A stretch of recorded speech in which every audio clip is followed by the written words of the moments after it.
और जिस तरीके से आज यहाँ पर इतनी भारी संख्या में माताएं और बुजुर्ग और हमारे साथी लोग आए हैं, पुरुष लोग आए, तो ये लगता है कि अब की बार आप लोग अतरौलिया से इतिहास बनाने का काम करने जा रहे हैं और डॉक्टर सरोज पांडे जी को इतने भारी मतों से जिताएंगे कि इनके जो विरोधी लोग हैं उनकी जमानत जब्त करा करके उनको भेजने का काम करें। हमारे बीच में उपस्थित डॉक्टर विजय प्रताप जी, जो हमारी पार्टी के बहुत पुराने और कर्मठ साथी हैं, पूर्व एमएलसी भी रहे और कई मंडलों के कोऑर्डिनेटर, श्री विनोद चौहान जी मुख्य सेक्टर प्रभारी, श्री विजय कुमार जी, सुबोध चंद्र जी, श्री अरुण पाठक जी सेक्टर प्रभारी, श्री अखंड प्रताप सिंह जी, केपी सिंह, श्री फूलचंद यादव, श्री कमलेश राजभर, श्री राधेश्याम निषाद, श्री वीरेंद्र पांडे, श्री चंद्रशेखर पांडे, श्री रामचंद्र जायसवाल। यहाँ पर इतना बड़ा जन सैलाब इतनी देर से यहाँ पर मौजूद है। हम लोग आने में थोड़ा विलंब इसलिए क्योंकि कुछ और मीटिंगें भी थी करते हुए, लेकिन हमें जिस तरीके से आज पूरे उत्तर प्रदेश में, जहां 10 फरवरी से चुनाव शुरू हुआ और हम लोग पूरे प्रदेश में घूमते हुए आपके बीच में आ रहे हैं,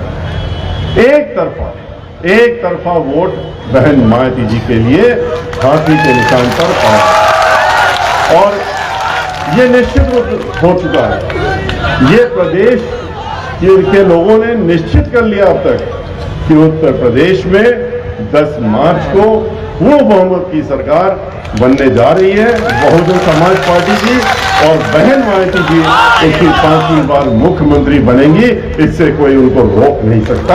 ये भी निश्चित जो संकल्प लेकर के हम लोग निकले थे पूरे प्रदेश में, 23 जुलाई को हमने अपना कार्यक्रम शुरू किया था 75 जिलों का और उस समय हमारे जितने भी समर्थक थे हर मीटिंग में 75 जिलों में हम लोग गए। उसके बाद दूसरे दौर में गए, ये तीसरा दौर है उत्तर प्रदेश। लेकिन हर जगह जब गए तो जो उत्साह लोगों को था, जो भीड़ थी, लोग जो चाहते हैं कि बहन मायावती जी को मुख्यमंत्री देखने के लिए और संकल्प लेते गए हमारे साथ में, ये तादाद बढ़ती गई और आज जन सैलाब इतना हो गया है कि आज आप लोग यहाँ इतनी बड़ी संख्या मौजूद हैं। और आप लोगों ने इससे ठीक पहले जब बहन मायावती जी की यहाँ पर बैठक थी, उसमें भी आप लोगों ने लाखों लाख लोगों को यहाँ पर मौजूदगी ने दिखा दिया था कि क्या आगे क्या होने वाला है इस जिले आजमगढ़ में। और यही जो आपने आजमगढ़ में देखा है, आजमगढ़ मंडल में देख रहे हैं, और यही आप मान लीजिए जो आप यहाँ देख रहे हैं, ये पूरे प्रदेश में दिख रहा है। जो बहन मायावती जी की रैली में आपने यहाँ देखा था, ठीक उसी प्रकार से अभी हम गोरखपुर में उनके साथ थे। उस दिन वहां पर अखबार वालों को, मीडिया वाले जो पहले बीएसपी कहाँ है क्या है लिखने के लिए मजबूर हो गए अगले दिन के पहले पन्ने में कि इतनी बड़ी भीड़ कहीं देखी नहीं गई आज तक, गोरखपुर में ऐसी भीड़ नहीं देखी। और ये भी लिखने के लिए मजबूर हो गए कि अब योगी जी का जाने का समय आ गया है और माननीय बहन जी का आने का समय आ गया है। उनका मठ में जाना उतना ही निश्चित है वापस, जितना ये निश्चित आज हो चुका है कि बहन मायावती जी को मुख्यमंत्री बनना है 10 तारीख को, जितना निश्चित ये हो चुका है। भाइयों, आज क्यों लोग ऐसा विचार बना रहे हैं? क्योंकि लोग परेशान हो चुके हैं। लोगों ने उत्तर प्रदेश के हालात देख लिए, 10 साल से देख रहे हैं। उसके पहले 5 साल बहन मायावती जी की सरकार देखी थी, उनके पास तो तीनों सरकारें देखने के लिए हो गई। ये तो है नहीं कि एक सरकार देखी है, दूसरी अभी देखनी बाकी है। उन्होंने एक एक करके तीनों देख लिए। समाजवादी पार्टी की 2 बार देख ली, 2003 से 7 देखी, जब भारतीय जनता पार्टी वालों ने उनकी सरकार बनवाने का काम किया था। तो पूरा देश जानता है कि भारतीय जनता पार्टी ने 2003 में उनकी सरकार बनवाई थी।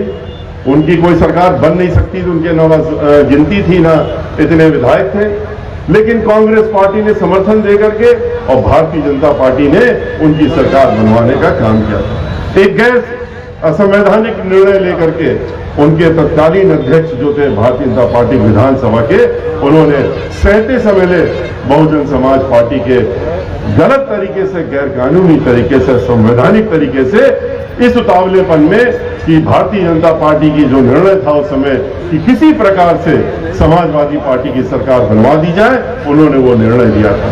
वो बात दूसरी है कि उस निर्णय को हम लोगों ने उच्च न्यायालय में और फिर सर्वोच्च न्यायालय में ले गए।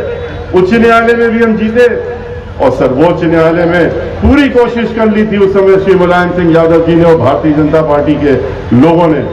देश के सबसे बड़े से बड़े वकील 37 वकील खड़े किए थे, 37 एमएलए, 37 वकील, कि किसी तरह से बच जाए, उनका यह आदेश बच जाए। लेकिन हमारी नेता, हमारी मुखिया बहन मायावती जी ने हमारे ऊपर अकेले विश्वास किया और हमें उन्होंने उन 37 लोगों के विरोध में खड़ा करा उच्चतम न्यायालय में। और अंत में जो निर्णय हुआ, पूर्ण पीठ का निर्णय आया, 5 जजेस ने सुप्रीम कोर्ट के वो संवैधानिक पीठ ने निर्णय दिया और देने पे उन्होंने क्या निर्णय दिया, उन्होंने इस बात की घोषणा की कि ये जो आदेश था असंवैधानिक था, ये सरकार असंवैधानिक है और गलत तरीके से उतावलेपन में किसी तरीके से भारतीय जनता पार्टी की जो सोच थी कि समाजवादी पार्टी की सरकार बन जाए, चाहे वो गलत तरीके से बन जाए, उन्होंने बनवाने का काम किया। और फिर आपने देखा कि 3 से 7 में किस तरीके से उत्पात मचाया समाजवादी पार्टी की सरकार ने, ठीक उसी प्रकार से जैसे 12 से 17 में किया। वो तो जब भी आते हैं तो एक ही आते ही क्या पूरे प्रदेश को मालूम हो जाता, पूरे देश को मालूम हो जाता कि समाजवादी पार्टी की सरकार आ गई। क्यों? क्योंकि उनके शपथ लेते ही पूरे प्रदेश में अराजकता फैल जाती है, गुंडागर्दी, माफियागर्दी, डकैती, फिरौती, लूटमार, बलात्कार, हर दंगे फसाद, हर चीज शुरू हो जाती है और मालूम पड़ जाता है कि समाजवादी पार्टी की सरकार आ गई।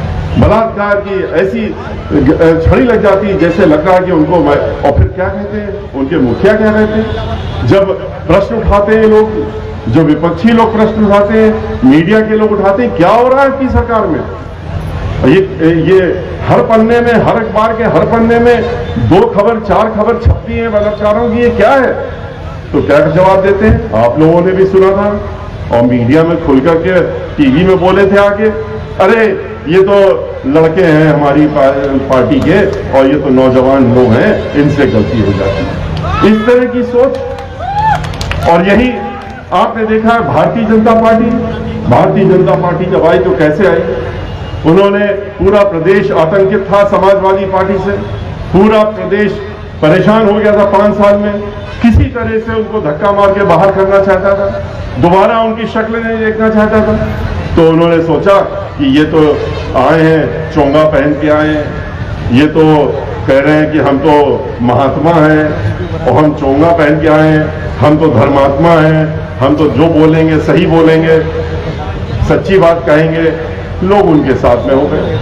लेकिन लोगों को क्या मालूम था कि इनके यहां सिर्फ धोखा और धोखे के अलावा कुछ नहीं है।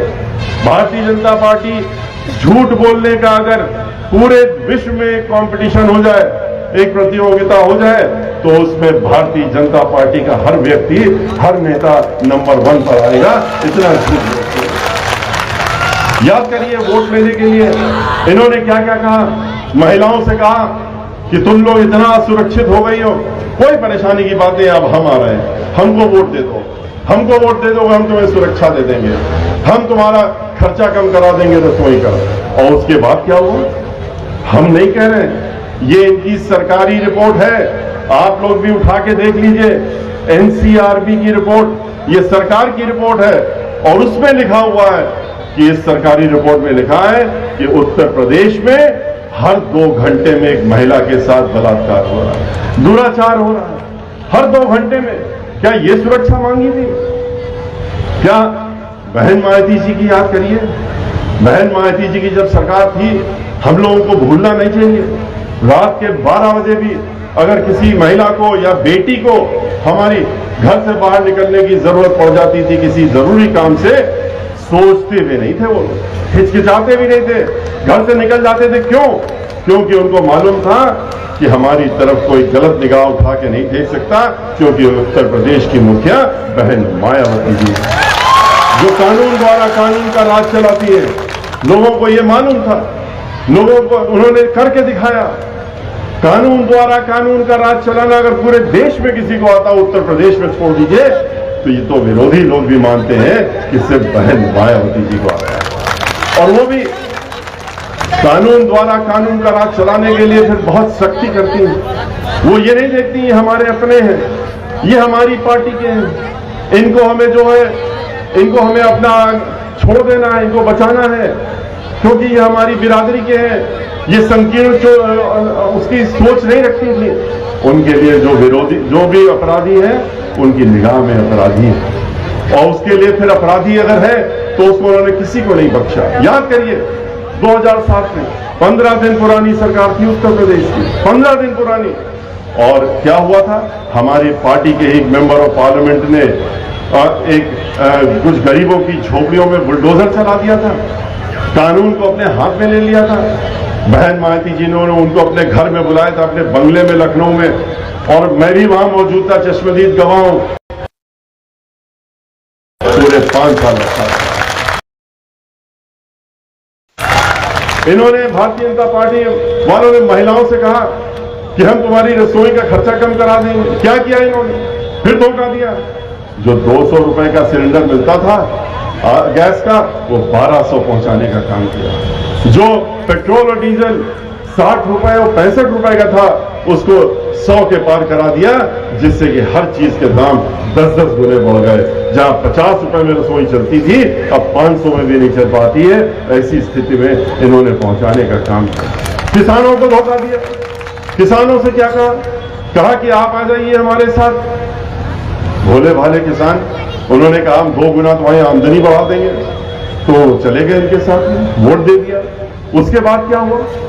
4 काले कानून ला दिए, ऐसे कानून बनाए जिसका विरोध हम लोगों ने खुल के पार्लियामेंट में भी किया, बाहर भी किया, जिसके तहत में किसानों को अपनी जमीन पट्टे में देने पे मजबूर होना पड़ता, वो भी उद्योगपतियों को, ऐसे उद्योगपतियों को जो इनको चंदा देते हैं लाखों लाख करोड़ रुपया, उनके देने के लिए मजबूर होना पड़ता। और वो लोग समझ गए, किसान समझ गया कि ये कानून ऐसे हैं, अगर ये लागू हो गया तो फिर जीवन भर हमको अपनी जमीन वापस नहीं मिलेगी। इसलिए उसने पूरे देश में आंदोलन किया, प्रदेश में भी किया, हम लोग भी उसके साथ, उनके साथ में खड़े रहे। लेकिन इसके बाद 700 किसानों की मौत हो गई इस आंदोलन में 15 महीने में, लेकिन इनको फर्क नहीं पड़ा। इन्होंने हर तरह की कोशिश करी कि उस आंदोलन को हम कुचल दें, क्योंकि लाखों करोड़ रुपया ले रखा था अपनी पार्टी के लिए, पार्टी चलाने के लिए, चुनाव होने के लिए, और लेकिन उसके बाद कितना नीचे गिर गए। कुचलते कुचलते इन्होंने तो, मंत्री ने और मंत्री के लड़के ने अपनी गाड़ी से स्वयं जो है 4 किसानों को कुचल के मार दिया। और लखीमपुर में वो दृश्य सबने देखा, हमको गए थे वहां पर, 1 दर्जन से ज्यादा किसान जो है वहां पर अपंग हो गए, जीवन भर के लिए अपंग हो गए, जिनकी मृत्यु नहीं हुई तो अपंग हो गए। पर इनको फर्क नहीं पड़ा, इन्होंने फिर भी कानून वापस नहीं लिया। कानून कब वापस लिया? जब चुनाव आ गए। और जो 2 गुनी आमदनी की बात कर रहे थे, क्या किया? 25 रुपए गन्ने का दाम बढ़ाया, और वो भी कब? आखिरी साल, 1 महीना पहले चुनाव में। 25 रुपए 1 महीना पहले, 5 साल तक 1 नया पैसा नहीं, यानी कि 5 रुपया पर हर साल के हिसाब से लगाया जाए। समाजवादी पार्टी ने 35 रुपए बढ़ाए थे, वो भी चुनाव के ठीक 1 महीना पहले, इनसे 10 रुपए ज्यादा। लेकिन बहन मायावती जी ने तो ये नहीं कहा था कि हम 2 गुना कर देंगे। और बहन मायावती जी जैसे हर गरीब, हर वर्ग के लोग और किसान, ये सब उनके दिल में बसते हैं, उनकी समस्याएं उनको मालूम है, वो जानती हैं इनकी क्या समस्याएं, कैसे जूझ रहे हैं और उनको कैसे दूर करना है। दिन रात इसी में सोचने काम करती हैं। तो उन्होंने अपनी सरकार में, याद करिए, 2007 और से 12 के बीच में 125 रुपए क्विंटल का जो दाम था, उसको 250 रुपए करने का काम किया था। 2 गुना करने का काम तो बहन मायावती जी ने किया। 125 रुपए से 250 रुपए, और उस समय के रुपए और आज का रुपया सोच लीजिए, 25 रुपए और वहां 125 रुपए। 2007 और कहा 22, लेकिन ये खाली धोखा देना जानते हैं।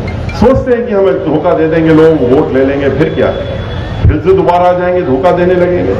बेरोजगारों से क्या कहा, बेरोजगारों को क्या कैसे धोखा दिया? उनसे कहा कि तुमको हम 2 करोड़ लोगों को नौकरी देंगे, हर साल देंगे, तुम हमारे साथ में आ जाओ। लोग आ गए, 2 करोड़ नौकरियां तो छोड़िए, करोड़ों की नौकरियां लोगों की चली गई, क्योंकि इन्होंने जहां जहां नौकरियां होती थी वो सारे सार्वजनिक उपक्रम जो थे एक एक करके उन्हीं चुनिंदा इनके जो उद्योगपति हैं, जो इनको अरबों रुपया देते हैं, इनके पास पैसा पहुंचाते हैं, उनके हाथों में बेच दिया। देश की सारी संपत्ति जो आपके पैसे से बनी थी, हम लोगों के टैक्स से पैसे से बनी थी, उसको एक एक करके उनके हाथों में बेच दिया। और जब बेच दिया, चाहे वो तेल कंपनियां हो, चाहे वो ओएनजीसी हो, चाहे वो रेलवे, अब तो रेलवे भी बेच दिया, रेलवे के प्लेटफॉर्म भी बेच दिए। चाहेंगे वो तो रेलवे प्लेटफॉर्म में कोई घुस सकता है, अगर नहीं चाहेंगे तो नहीं घुस सकता। उन्होंने हवाई जहाज बनाने वाली जो फैक्ट्री थी वो भी बेच दी, एयर इंडिया को बेच दिया, और जिसका नतीजा अभी देखने को मिल गया। जब हमारे जो बच्चे पढ़ रहे हैं बाहर यूक्रेन में, जहां पर लड़ाई चल रही है, वो सब फंस गए, क्योंकि वहां पर उनके 2-2 लाख 3-3 लाख रुपए की अब टिकट मांगी जा रही है। जबकि सरकारी थी तो लोग ऐसे मामलों में जा करके उनको मुफ्त लेके आने की योजना बनानी चाहिए, लेकिन कहते हैं हमारे पास पैसा नहीं है, और इसलिए हमने सब बेच दिया। जब बेच दिया, लाइफ इंश्योरेंस कॉर्पोरेशन बेच दिया, बैंकों में घोटाला करवा के सैकड़ों हजार करोड़ का, 4 लाख हजार करोड़ का घोटाला तो अब तक सामने आ चुका है, जिसमें 25,000 करोड़ का घोटाला तो अभी 15 दिन पहले आया था सामने। उन बैंकों को पहले घोटाला किया, घोटाला करने वालों को विदेश भेज दिया कि जाओ ऐश करो, और उसके बाद उन्हीं बैंकों को उन्हीं के हाथों में बेचने का काम किया। तो कहां से नौकरी मिलेगी? जहां नौकरी मिलती थी वो जगह तो खत्म कर दी। रिजर्वेशन का तो सवाल ही नहीं बचा। रिजर्वेशन तो तब हुआ जब कोई नौकरी होगी। और इतना ही नहीं, आप याद करिए बहन मायावती जी की सरकार में, बहन मायावती जी की सरकार में उत्तर प्रदेश के अंदर 23.5 लाख लोगों को नौकरी बहन मायावती जी ने दी थी, और उन्होंने आते ही 1,12,000 सफाई कर्मी की नियुक्ति की थी, और उसके बाद 2 लाख से ज्यादा पुलिसकर्मी, फिर टीचरों को नौकरी दी, अन्य लोगों को दी। उन्होंने प्रदेश में एक माहौल बनाया जहां काम काज भी आगे बढ़ाया, लोगों को रोजगार भी मिला। लेकिन इन्होंने उन सब चीजों को खत्म कर दिया। जहां जहां प्रदेश के अंदर नौकरी होती थी वहां पर ठेकेदारी करते थे। आप खुद ही जानते हैं, सब लोग प्रदेश की जानते हैं कहां नौकरी होती है प्रदेश के अंदर। सचिवालयों को तो बंद कर दिया। इन्होंने कहा जो रिटायर हो जाएगा उसकी नौकरी खत्म, उसके बाद कोई नौकरी नहीं दी जाएगी, जो रिटायर होता जाएगा वो नौकरी बंद। तो वहां तो रास्ते बंद कर दिए। तो कहां नौकरी मिलती थी? जल निगम, पीडब्ल्यूडी, इरिगेशन डिपार्टमेंट, नगर निगम, नगर महापालिका, ब्रिज कॉर्पोरेशन, इस तरह के जो उत्तर प्रदेश के सरकारी उपक्रम थे, जहां जहां नौकरियां लाखों लाख की संख्या में थी, बिजली घर, ये सब इन्होंने अब ठेके में दे दिए, ठेकेदारों के हाथ में दे दिए। और क्यों दे दिए? जिससे कि हजारों करोड़ रुपए इन ठेकों में इन्होंने ठेकेदारों से ले लिया, वसूल लिया। और उसके बाद कहा कि तुम्ही को नौकरी देनी है, जिसको देना चाहो दो, जिसको चाहो जितना देना चाहो उतने में। जहां पर सफाई कर्मी को बहन मायावती जी ने 40,000 रुपए से नौकरी शुरू करी, ये 4,000 में इंजीनियरों को भी नौकरी ठेकेदार नहीं देते हैं, ये इन्होंने हश्र कर दिया। और जब उन्होंने आंदोलन किया, इन लोगों ने कहा कि आपने हमको वादा किया था नौकरी देने का, क्यों नहीं किया? आंदोलन किया। तो उनको क्या मिला? सचिवालय के सामने लखनऊ में लाठी डंडे, जो ये हर आंदोलन करने वाले को देते हैं, उनका सर फोड़ने का काम किया। और साथ में सलाह दी, कहा तुम्हें गलतफहमी हो गई थी नौकरी के बारे में, तुमको तो समझ लेना चाहिए था। हमने 15 लाख भी तो देने के लिए कहे थे, यार खाते में चले जाएंगे, हर गरीब के खाते में, हर एक के खाते में। और लोगों ने लाखों लाख की संख्या में अपने खाते खुलवा डाले, और उसमें भी कमा लिए उन 2 लाख करोड़। लेकिन 15 लाख किसी के खाते में गए नहीं गए। तो तुमको समझ लेना चाहिए था कि ये हमने जो वादा किया था किस तरह का वादा था। लेकिन एक सलाह देते हैं इन्होंने, ये डिग्री धारकों से कहा कि तुम लोग डिग्री वाले हो, पीएचडी हो, इंजीनियर हो, तो तुम लोग जाओ और पकौड़ा बेचने का काम करो। ये सलाह देने का काम कर रहे हैं। पहले वादा, फिर धोखा। तो ये वो पार्टी है जिसने सबको धोखा देने का काम किया। इन्होंने, आपने देखा किस तरह से पूरे प्रदेश में एक अराजकता फैला रखी है, एक माहौल फैला रखा है डराने धमकाने वाला। वही समाजवादी पार्टी वाला हाल, लोगों को दहशत फैला दो, और दहशत फैलाने के लिए समाजवादी पार्टी और भारतीय जनता पार्टी मिल जाते हैं, एक ही हो जाते हैं। आप 2003 में तो सरकार बनाई थी, ये अभी भी मिले रहते हैं। जब इनकी पिछली सरकार थी तब भी मिले हुए थे, वरना आप ही बताइए 134 दंगे समाजवादी पार्टी की सरकार में उत्तर प्रदेश में हुए थे, क्या हो सकते थे? बहन मायावती जी की सरकार में एक भी दंगा क्यों नहीं हुआ? 134 दंगे करवाए इन्होंने। उधर आग लगी है, दंगा चल रहा है, दूसरी तरफ सफाई में मुख्यमंत्री नाच गाना, फिल्मी सितारों का नाच गाना देख रहे हैं। इस तरह के राज्य उत्तर प्रदेश के लोगों ने देखा, और आज भी देखा। जब चुनाव आया उसके ठीक एक हफ्ते पहले अखबारों में तस्वीर देखी, आप लोगों ने टेलीविजन में भी देखी, हर जगह देखी कि किस तरीके से जो समाजवादी पार्टी के श्री मुलायम सिंह यादव जी हैं और आरएसएस के मुखिया श्री भागवत जी हैं, ये दोनों मिलकर के एक सोफे में बैठ के दिल्ली में और खुलेआम तस्वीर भी खिंचवा रहे हैं। उन्होंने आपस में बातचीत कर रहे थे, कागज लेकर के बातचीत कर रहे थे, यहाँ के चुनाव की योजना बना रहे थे कि तुम्हें कैसे करना है, तुम कैसे माहौल बिगाड़ोगे, हम उस माहौल का कैसे फायदा उठाएंगे, हम कैसे माहौल बिगाड़ेंगे, उसका फायदा तुम उठाना। इस तरह की योजना सामने आ गई, और आपने देखा उसी के तहत में इनकी बातें भी सुनते हैं, इनके अल्फाज भी सुनते हैं। कोई कहता है अल्पसंख्यक समाज वालों डर जाओ, डरे रहो, देखो हम आ रहे हैं, हम बुलडोजर बाबा हैं, हम बुलडोजर लेकर के आ रहे हैं। कोई कुछ दूसरे आते हैं, वो दूसरा जवाब देते हैं, वो कोई चिलम की बात करते हैं तो किसी और की बात करते हैं। क्या ये मुख्यमंत्री और ये पूर्व मुख्यमंत्री को शोभा देता है इस तरह की बातें? लेकिन सोच के करते हैं, ये माहौल बनाने बिगाड़ने के लिए करते हैं अपने लिए दोनों लोग, और लोग को सोचते हैं कि यहाँ की जनता हमारे इस माहौल, इस बातों में भ्रमित होकर के और फिर हमारी तरफ आ जाएगी। लेकिन भूल जाते हैं कि आज की जनता जो है इस समय इनसे इतना दुखी हो चुकी है, चाहे वो अल्पसंख्यक समाज के लोग हों, चाहे वो ब्राह्मण समाज के लोग हों, चाहे वो दलित समाज के लोग हों, चाहे पिछड़ा वर्ग समाज के लोग हों, ये जितने लोग भी हैं या अन्य समाज के भी जो लोग हैं, वो इनका असली चेहरा पहचान गए हैं। इनके मुखौटे के नीचे कौन सा चेहरा है वो सबने देख लिया है और सब पहचान गए। इस तरह की बातों और अल्फाजों में कोई आने वाला नहीं है। किस तरह से आपने देखा इनकी सोच कैसी है। आज की सरकार में जो मुख्यमंत्री हैं बिल्कुल ठीक उसी तरह की सोच रखते हैं जैसे इनके पहले समाजवादी पार्टी रहे। जिस तरह से उनको दलित समाज और ब्राह्मण समाज से खास तौर से चिढ़ सी थी, उनको देखना पसंद नहीं करते थे समाजवादी पार्टी वाले। किस तरह से उनके ऊपर उत्पीड़न हर जगह पूरे प्रदेश में, आपके इस क्षेत्र में भी और यहां पर भी, जहां पर आज आपने अपना इतना बड़ा जन सैलाब इकट्ठा करके ये कर लिया है कि अब बहुत हो चुका, अब हम उखाड़ के फेंकने जा रहे हैं, अब हम अपने लोगों को लाने जा रहे हैं। इस तरह का आपने देखा। और भारतीय जनता पार्टी वाले वो भी उसी तरह से, वो मुखिया भी उसी तरीके से, दोनों लोगों की सोच वही है, चाहे ब्राह्मण हो चाहे दलित हो।